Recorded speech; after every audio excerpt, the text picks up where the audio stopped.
Monsieur le Président.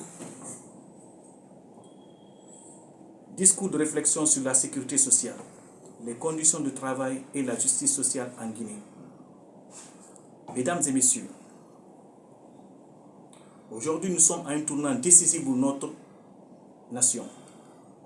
Je m'adresse à vous, dirigeants, entrepreneurs, membres de la société civile et acteurs politiques, pour aborder des questions cruciales qui touchent au cœur de notre justice sociale et économique.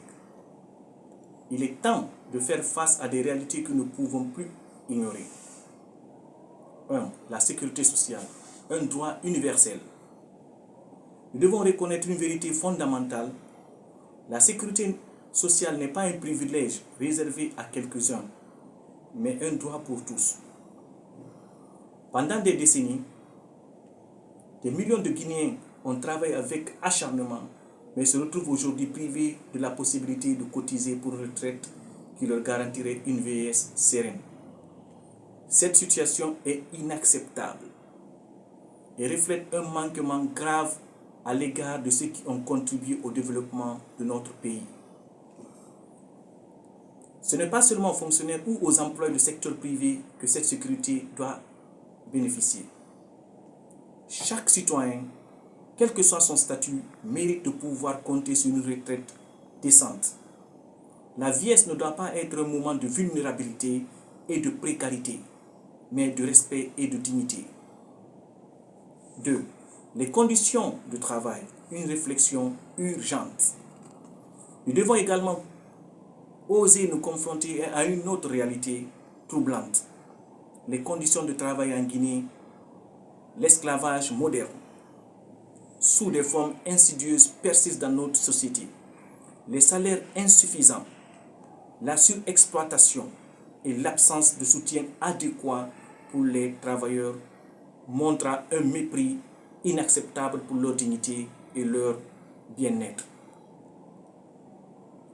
Le salaire minimum garanti aujourd'hui de 540 000 est une preuve claire que le travailleur et les travailleurs ne sont pas suffisamment valorisés. Un fonctionnaire de catégorie C, par exemple, trouve à peine de quoi couvrir ses frais de transport, de logement, de nourriture avec son salaire. Cette situation est le reflet d'une injustice structurelle qui doit être corrigée. 3. Vers une réforme structurelle. Notre appel à l'action. Il est impératif que nous engagions des réformes profondes pour rectifier ces injustices. Voici quelques pistes concrètes. Établir un système de retraite universel, inclusif et équitable, permettant à chaque travailleur de cotiser et de bénéficier d'une retraite décente. Améliorer les conditions de travail en augmentant les salaires pour qu'ils permettent de vivre dignement et en créant des logements sociaux pour les travailleurs. Améliorer les conditions de travail en augmentant les salaires pour qu'ils permettent de vivre dignement et en créant des logements sociaux pour les travailleurs. J'insiste. Garantir l'accès à l'éducation et à la santé pour les plus nécessités afin d'assurer une prise en charge sociale efficace. Revoir le SMIC en le transformant en une prime d'assistance sociale avec une augmentation substantielle pour mieux soutenir les travailleurs dans leur vieillesse. 4. L'engagement des acteurs sociaux, une nécessité. Les syndicats et autres acteurs sociaux doivent jouer un rôle actif dans cette transformation. Ils doivent former des alliances politiques, faire entendre leur voix et garantir que les revendications des travailleurs soient prises en compte. Leur engagement est essentiel pour faire avancer les politiques de justice sociale et économique. Prendre nos responsabilités pour un futur meilleur. Enfin, je vous rappelle tous à prendre vos responsabilités.